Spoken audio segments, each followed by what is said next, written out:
Hello guys, welcome back to my channel Unique Code Solution. My name is Vimul Dudat and today I will create 14th video on Laravel series. तो चलिए guys शुरू करते हैं। तो guys जैसे कि कल हमने देखा था कि डेटा को हम अपडेट किस तरह से कर सकते हैं, ठीक है गाइस। तो आज हम देखने वाले हैं कि डेटा को डिलीट कैसे कर सकते हैं। तो सबसे पहले तो हमें राउट बनाना रहेगा, तो मैं पहले एक राउट बना लेता हूँ। तो अभी मैं क्या करूँगा, ये हो गया हमारा स्टोर, लिस्ट, अपडेट और लास्ट में आ गया हमारा डिलीट। मैं इसको लिख देता हूँ एडमिन स्लैश डिलीट। तो इसका क्या मतलब है कि एडमिन स्लैश डिलीट की यूआरएल हिट होगी तब हमें ए वाले कंट्रोलर एडमिन कंट्रोलर में जाना है, उसके अंदर ए वाला फंक्शन कॉल हो जाएगा। अभी अपडेट का फंक्शन बनाया था, मैंने राउट कॉपी किया है, इसकी वजह से यहाँ अपडेट है। हमें क्या कर देंगे, यहाँ पे डिलीट लिख देते हैं। तो चलिए गाइज, अब ये डिलीट नाम का फंक्शन कॉल होगा, पर अब जबकि हमने यहाँ पे डिलीट नाम का कोई फंक्शन बनाया नहीं है, तो सबसे पहले तो हम क्या करेंगे, डिलीट नाम का एक फंक्शन बना लेते हैं। तो चलिए गाइज, पब्लिक फंक्शन डिलीट, तो ये हो गया हमारा डिलीट का फंक्शन तैयार। ठीक है गाइज, तो चलिए अब हम देख लेते हैं कि डिलीट नाम का फंक्शन हमारा बन के तैयार हो गया है। तो पहले तो हम यहाँ पे डी करके चेक कर लेते हैं कि जब मेरी ये यूआरएल हिट होगी तो यहाँ तक पहुँच रही है या नहीं। ठीक है गाइस, चलिए चलिए गाइस, तो सबसे पहले मैं क्या करूँगा, अपने प्रोजेक्ट को रन करूँगा। तो प्रोजेक्ट रन का कमांड क्या आएगा, php artisan serve। मैंने एंटर हिट कर दिया और ये हमारा प्रोजेक्ट रन हो चुका है। ये हो गया हमारा प्रोजेक्ट रन। अब हमने यूआरएल कौन सी दी थी, स्लैश एडमिन स्लैश डिलीट। अभी इसको मैं एंटर हिट करता हूँ, तो देखिए गाइस, हमें यहाँ पे 1-1 मिल चुका है। तो इसका मतलब क्या है कि हम अभी यहाँ तक पहुँच चुके हैं। अब हमें जो भी कुछ कोड करना रहेगा हम कहाँ पे करेंगे, यहीं पे करेंगे। ठीक है गाइस, चलिए देखते हैं। चलिए, तो डेटा इसमें क्या हो रहा था कि यहाँ पे मुझे डेटा मिल रहा था, हम उसको अपडेट कर रहे थे। ठीक है, यहाँ पे क्या हो रहा था, हमें डेटा मिल रहा था, उसे हम स्टोर कर रहे थे। ठीक है, यहाँ पे हमने क्या किया कि डेटा को गेट किया और लूप के अंदर डाला। ठीक है, अब यहाँ पे क्या करना है, यहाँ पे तो डेटा डिलीट करना है। ठीक है, तो मुझे किसी भी चीज़ की ज़रूरत नहीं रहेगी। डेटा में मुझे सिर्फ वही चीज़ चाहिए जिससे हम गेट कर सके कि मुझे इसको डिलीट करना है। जैसे कि कल हमने देखा था कि या तो हम आईडी से डिलीट कर सकते हैं, या तो ईमेल से भी डिलीट कर सकते हैं, या और कोई भी कॉलम हो जहाँ पर हम वेर वेर कंडीशन लगाकर डिलीट कर सकते हैं। तो सबसे पहले तो मैं यहाँ पे आईडी लिख लेता हूँ। ऐसे लिख लेता हूँ, dollar ID is equal to, अभी के लिए मैं मैन्युअल आईडी 4 डाल देता हूँ कि भाई चलो मुझे आईडी 4 है, उसका डेटा डिलीट करना है। ठीक है गाइस, तो अब मैं क्वेरी लिखता हूँ। क्वेरी किस तरह से आएगी, db कॉलन कॉलन टेबल। तो यहाँ पे हमें टेबल का नेम देना है जो कि हमारा कौन सा है, एडमिन्स का टेबल है। एडमिन्स के टेबल के अंदर मुझे डेटा डिलीट करना है। बस ये हो गई हमारी क्वेरी, डेटा डिलीट करना है। कहाँ पे, एडमिन्स का ये जो टेबल है उसके अंदर मुझे डिलीट करना है। तो चलिए गाइस, पहले हम अपना डेटाबेस स्टार्ट कर लेते हैं।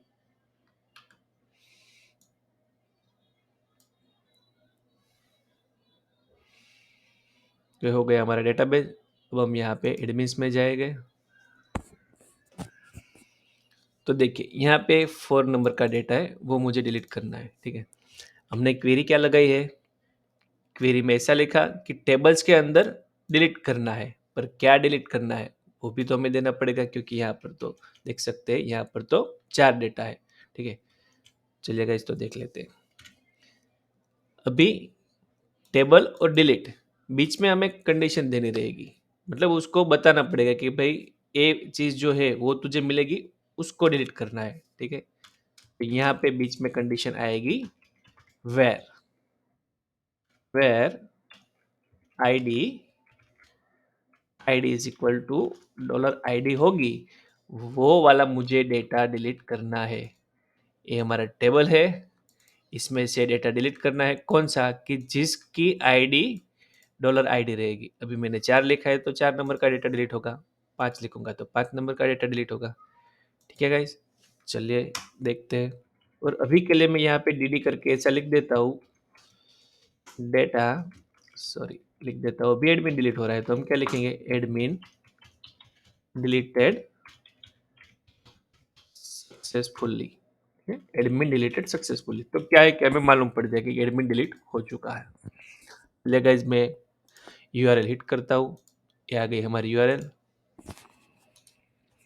पहले मैं इसको क्लोज कर देता हूँ। और एक बात गाइज, अगर आपने मेरे चैनल को अभी तक सब्सक्राइब नहीं किया है तो प्लीज़ गाइज सब्सक्राइब कीजिए। ठीक है, अभी के लिए इसको क्लोज कर देता हूँ। हमारा यहाँ पर 1 3 4 और 5, 1 3 4 5 4 डेटा है।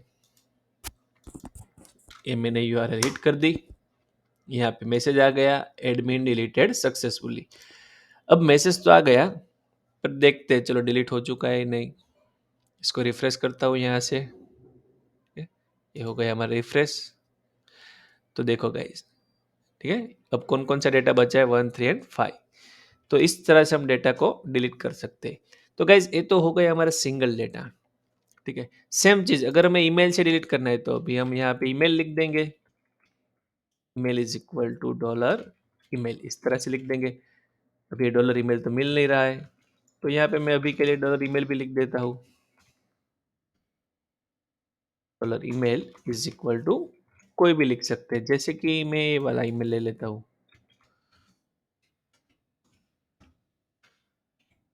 अब जब हम एक क्वेरी रन करेंगे तो ए वाली ईमेल जो होगी उसका डेटा डिलीट होगा। ठीक है, जैसा हमने अपडेट में दिखा था। सेम चीज कि अगर हमें फर्स्ट नेम के थ्रू डेटा डिलीट करना है तो मैं यहाँ पे फर्स्ट नेम लिख दूंगा कि ए वाला जो फर्स्ट नेम है, यहाँ पे हम देख सकते हैं। लास्ट नेम पे चलते हैं, चलो, कि ए जो लास्ट नेम है वो वाला डेटा डिलीट करना है। तो अभी मैं यहाँ पे मैन्युअल लिख देता हूँ, जिसकी कॉलम का नेम लास्ट नेम है और उसकी वैल्यू ए है, यूजर 222, उसका डेटा डिलीट करना है। ठीक है, तो यहाँ पे तो 2 कॉलम है, तो देखते हैं क्या होता है। दोनों के दोनों डेटा डिलीट हो जाएंगे। इसको मल्टीपल डिलीट भी बोल सकते हैं, एक साथ मल्टीपल डेटा डिलीट कर सकते हैं। ठीक है, चलो आप इसे रिफ्रेश करता हूँ, तो देख सकते हो गाइस दोनों डेटा चला गया। अभी कौन सा डेटा बचा है? सिर्फ नंबर 3। ठीक है, इसको भी अगर आप डिलीट करना चाहे तो ईमेल के थ्रू भी कर सकते हैं, फर्स्ट नेम लास्ट नेम के थ्रू भी कर सकते हैं, या फिर मल्टीपल आईडी के थ्रू भी कर सकते हैं।